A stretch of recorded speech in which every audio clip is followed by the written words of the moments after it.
and welcome to my kitchen. I'm Eenie Frost, and we're going to be talking about Hanukkah today. Hanukkah, a wonderful holiday. Not one of the major holidays, rather one of the minor holidays. In fact, Hanukkah is not even mentioned in the Bible. Rather, it is told in the book of Maccabees, which is found in the Apocrypha.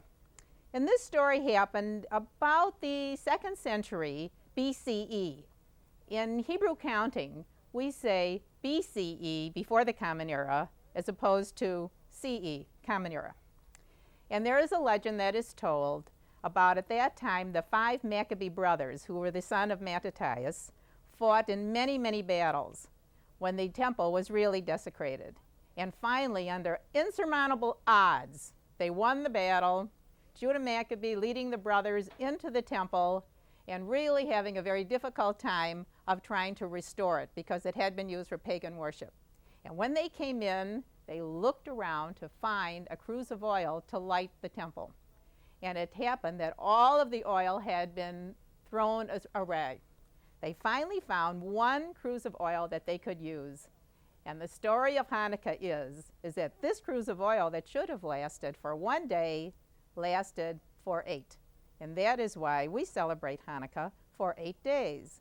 And of course, so many wonderful traditions in every one of our holidays are always tied up with some moral and ethical reason and feeling that makes us take the responsibility of our making this world a better place in which to live. And Hanukkah, too, then, is a story of rededication, a time when we rededicate ourselves to the values and things that we feel are important. And of course, we tell these stories in the kitchen. Where's a better place to tell it when we're with the children in the kitchen and making the favorite things for Hanukkah? And the favorite thing for Hanukkah that's made in America is the latke, L-A-T-K-E-S, latkes, potato latkes. And my grandmother, Avasholem, may she rest in peace, used to take this grater and take the potato and start to grate each one of the potatoes like this. But I tell you the truth, my mother still does this. She still uses the same grater. But girls, let's do it modern. Let's go straight to the food processor. And it really comes out fine. There is no need to hesitate about just putting them right in the food processor. Just be sure that when you first peel your potatoes, that you always put them in cold water, because this will help them stay much better. Now, in this recipe, somebody said to me, Eenie, can't you possibly come up with some kind of a potato pancake that's not going to be so fattening? I said, well, you're never going to believe this. But I found a recipe on a new book that's just coming out. It should be in the bookstores this week. It's called Jewish Cooking Made Slim. And here we're going to have latkes made slim. So we're going to use 3 potatoes, and then we're going to add to that 3 carrots.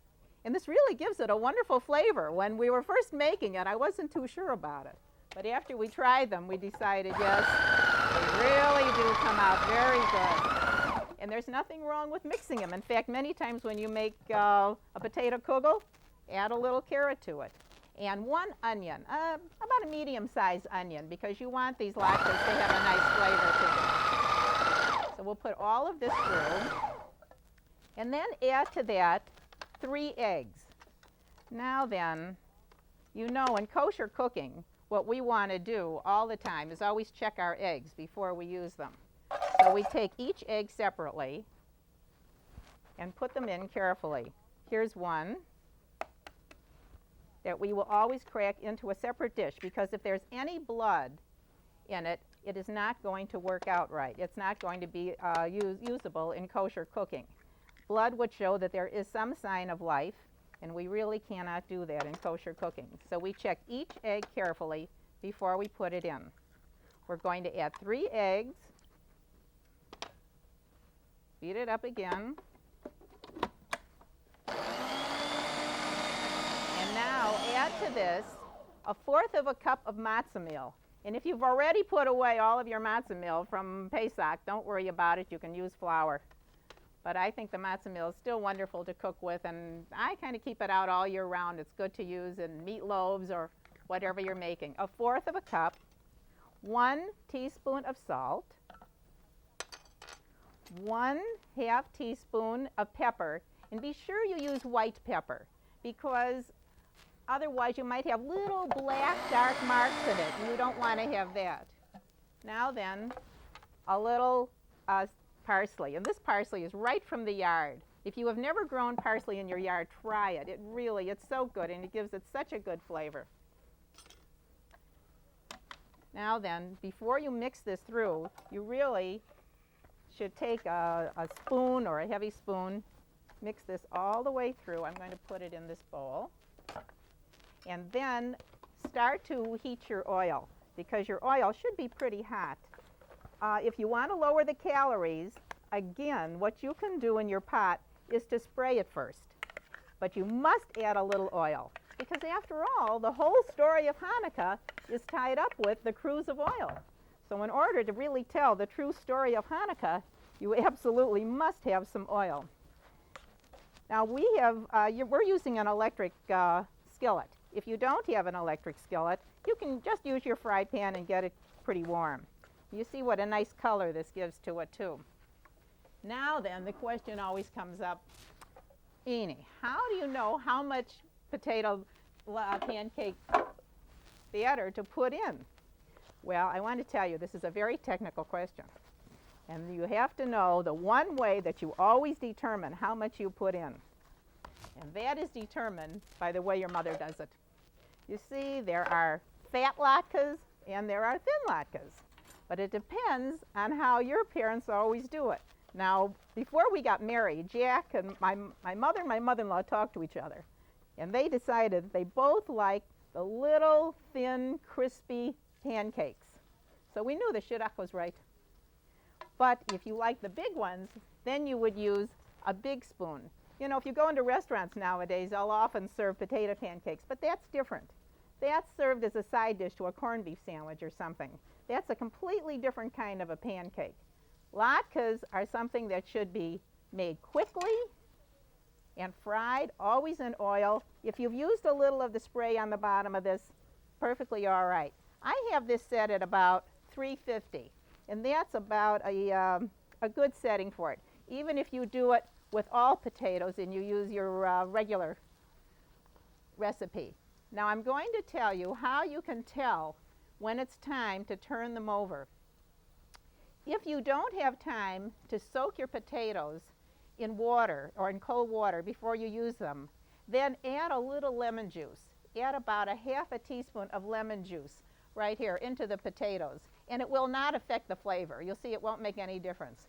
But today we had time to soak them in the cold water, so you see they're not turning color, and they won't.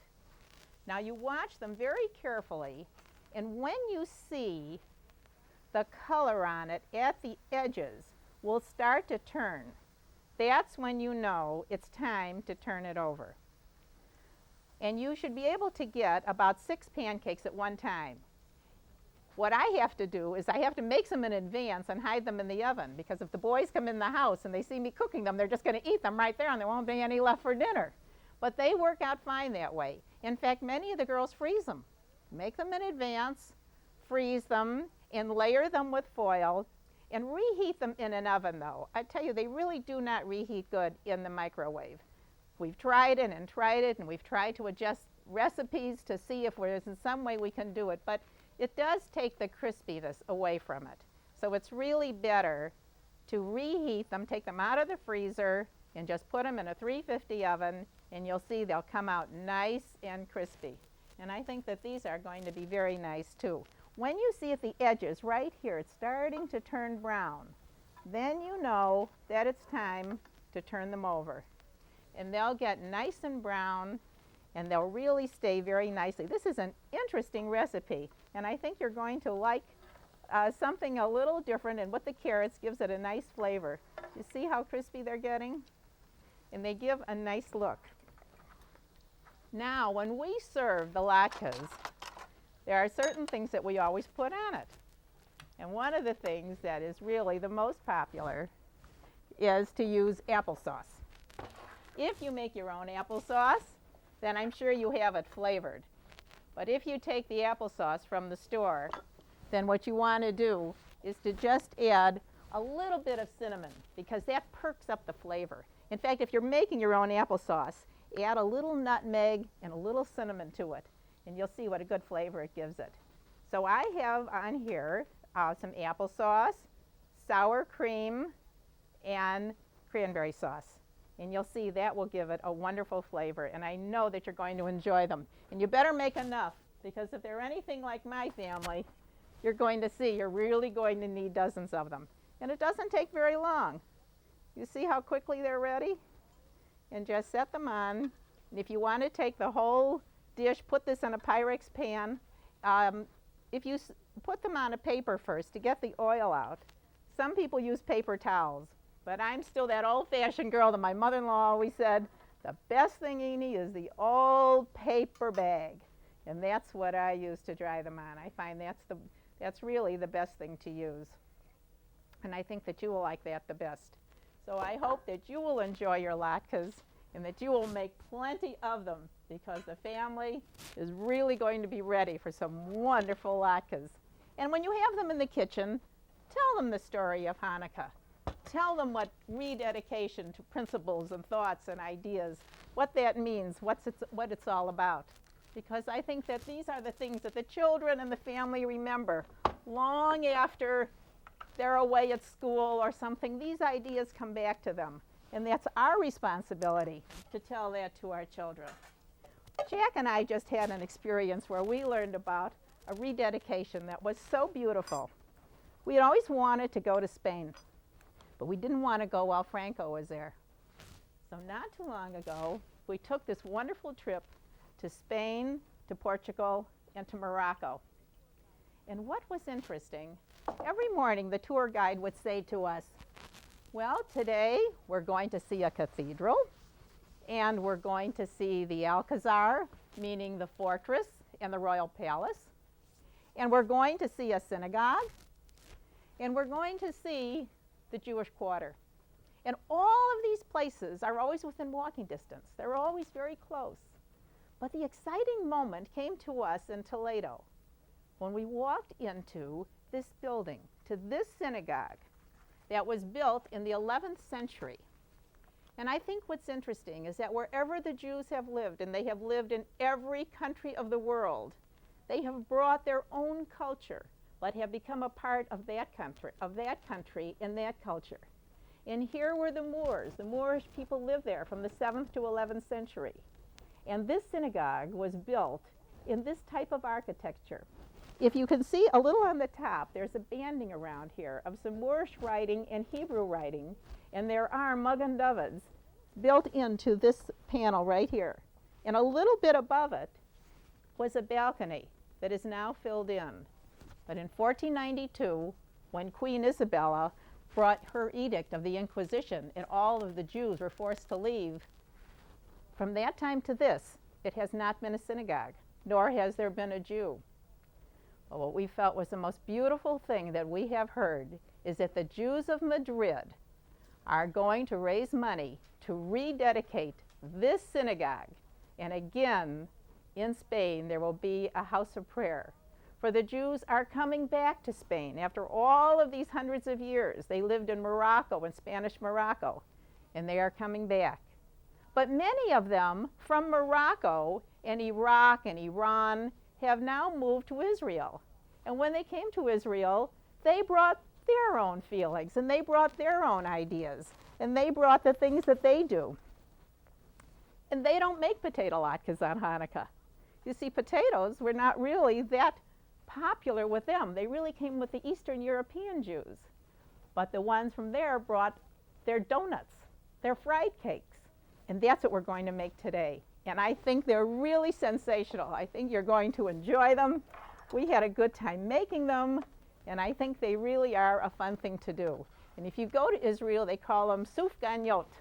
And when you walk down the streets of Tel Aviv or Jerusalem, at every little stand, you'll find these wonderful little cakes. Now, to start to make them, first you melt 1/2 cup of margarine and 1 cup of water. And when you get it melted, and this takes a few minutes, get this melted down first, because you have to do this quickly. If the telephone rings, you're in big trouble. Don't answer it. Once you start to do this, this is no time to answer telephones. Either do it at night or have somebody around. I have found that out to sad experience. Now you add all at once to this 1 cup of flour and 1 tablespoon of sugar. Add this into your mixture all at once.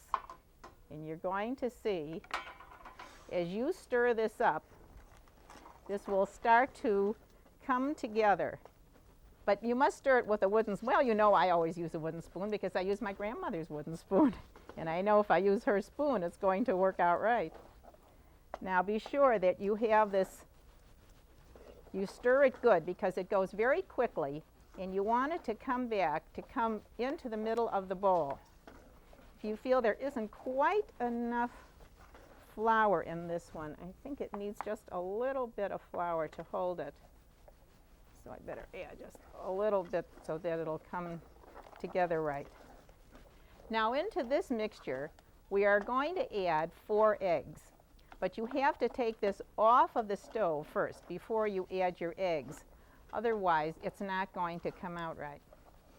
And I have added the eggs into this mixture already. In here, you see, I have added 4 eggs. And again, carefully, your eggs, do them one at a time, check them first, and then add them into this mixture. We're going to let this set for a minute while it holds. And I'll show you how we start to make our Israeli donuts. And I found this recipe in Portal to Good Cooking, Volume 4, which is available in bookstores or from Women's American Art. And I know that the recipe must have come from somebody who had a relative in Israel. And again, all of these recipes that come in, you know, they use a metric system. In fact, everybody in the world uses a metric system except us, which I just found out in Europe. Or every time we ask them for something in Spain or Portugal, again, it's always done in metric. And I think we probably in America will catch up to that pretty soon too. It's really much easier to figure. Now this batter with the 4 eggs in it, you can see is a little thick, but it should be. And you want your oil set to about 380. If you're using a skillet, then take a thermometer and put it in your skillet so that you can keep it pretty even, because if it gets too hot, it's going to burn. And these can burn very quickly. After all, what you're doing is deep frying a very soft batter. And the inside will not get done, and the outside will burn. And if it's not done enough, then the deep fry is not going to work. It's just going to kind of cook it. And that's really not what you want. So either use your electric deep fry or set it out. Now use a tablespoon because that will give you the exact measurement. Take a tablespoon, and then you always need a pusher, and drop them in very carefully into the hot oil. And they should sizzle. If they don't sizzle, then your oil is not hot enough. And set them all the way around so that they will float right into your oil. And I think for this, you really need oil. Of course, the oils that they use over there, we found, were mostly olive oil. That's their thing. That's their product every place. If you don't douse every scrambled egg and everything you make, it's not done correctly. They always use the olive oil, which is very rich and very good. Well, we're using the vegetable oil here, but you can use any kind you want to. The important thing is you must make them in oil, because that, again, is if you have the children in the kitchen and you're telling them the story. This is the story of Hanukkah, and this is what they make over there. Now, I found when we make these, it takes about 8 minutes. If you figure it, about 4 minutes on each side. That's about as long as it takes to make the donuts. So while you have them cooking, make the filling. Oh, these donuts are going to be delicious. When we get done with them, you are going to love them. And here's how we're going to make the filling. We're going to take a package of instant vanilla pudding and add to that 1 cup of milk. And just blend that through carefully. You take a spoon so I can blend this through a little bit. 1 cup of milk, add it to the pudding mix. And now, in order to really give it a good flavor, let's add a half a cup of whipped cream. Oh, this is really going to be rich, because if you're going to do it all the way, and this is going to make it delicious. Now, I noticed in the recipe she called for some banana liqueur, but I'm going to use orange liqueur, because every time I think of Israel, it's always those wonderful Jaffa oranges. And this was a marvelous orange liqueur that came from Israel. It smells delicious. About a tablespoon is really enough, because it's pretty strong and it will give it a wonderful flavor. Now take this and put it in the refrigerator for about 15 minutes so it firms up a little bit before you use it. And you'll see that your donuts are really going to come along fine. And just pop them over. See how easily? Look at how nice they look, nice and brown. Just pop them over a little bit. There they go. And you can hear them sizzling, I hope, because that's the important part of it. You want them to sizzle like this. And they're really coming up good. And when they're ready, then again, take them, and I just put them on a pan like this with some brown paper, because this will take any of that extra oil out. And when you're finished with this, always keep your oil. Keep the oil, it's always good to use. Just refresh it with a potato. Put a potato in it, and it'll clarify the oil, and you can use it again. Now, we have one of these pudding mixes that we did make and set into the refrigerator for a little bit. And these have been made a little while ago, and they're all ready. And you'll see how nicely they came out.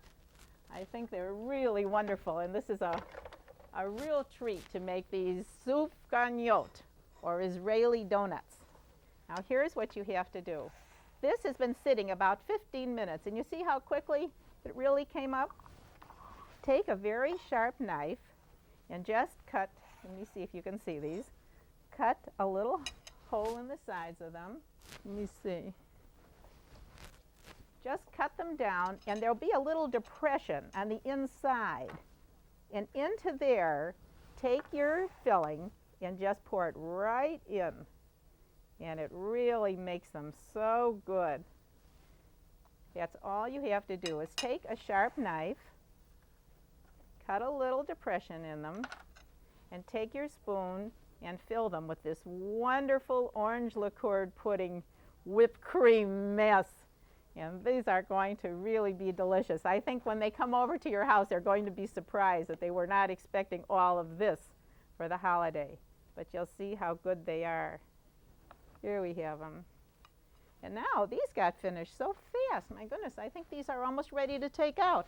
I'm going to put them on the brown paper here and let them just stay. Always take them out with a slotted spoon, because then you're keeping as much oil as possible. Just take them out and put them on the brown paper and let them set for a minute.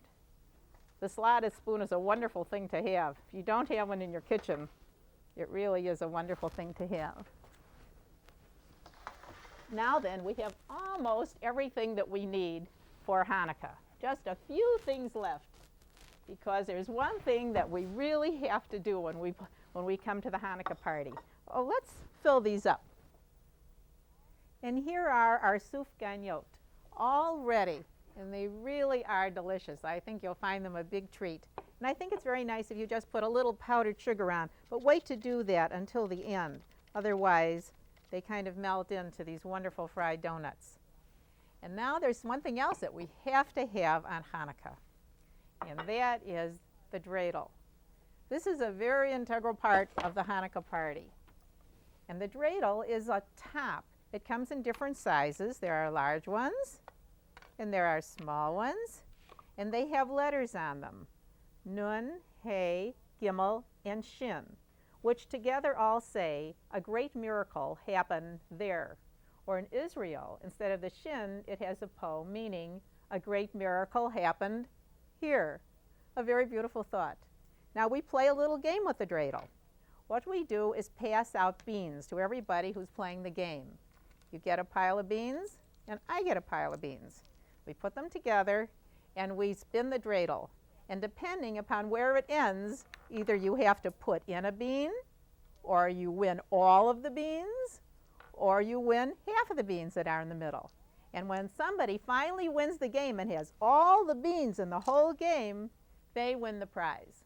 And the prize always is Hanukkah gelt. And this is wonderful chocolate-covered candy in gold, and they're available every place, and they're fun, and that's part of the Hanukkah story. Now, when we're going to start our Hanukkah party, the first thing we're going to do is to light our menorah. This is a Hanukkah menorah. It has 9 candles. This is different than the things that you see sometimes. Sometimes you see a candelabra that has 7. That's different. This is a Hanukkah menorah, a Hanukkah. And this is the exact way that it must be held. Sometimes this is filled with oil. Sometimes, in America usually, it's filled with candles. And they're very beautiful and come in different styles. And these candles fit right into this Hanukkah menorah. Now there's a specific way that you must do this. You do not just take a match and light the candles. This shamus has a specific job. He lights all of the other candles.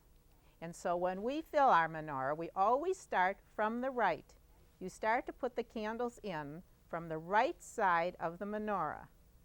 Each day adding one more. The first day 1 candle, the second 2 candles, the third 3 candles, and so on until you come to the 8th day. And when you light your candles, you always start to light them from the left. That is, from the newest candle. The newest one is the first one to be lit because he's very special. And all the children will gather around and do this together because it is a very beautiful part of Hanukkah, and you say the specific prayers that are said on Hanukkah over the candles. On the first night, you say a Shehecheyanu in addition to the traditional prayers. But on the first night, this is already the 8th night. We've rushed Hanukkah a little bit, but I hope that all of your 8 nights will be pleasant and that you will have a happy Hanukkah and talk about the moments of rededication of our own lives and of our children's lives and our families. So we start to light from this side, and as we do, we say the prayer. Baruch atah Adonai Eloheinu melech haolam asher kiddushanu b'mitzvotav. Steht a klare weiß Ziegele, das Ziegele ist gefahren Handel, das wird sein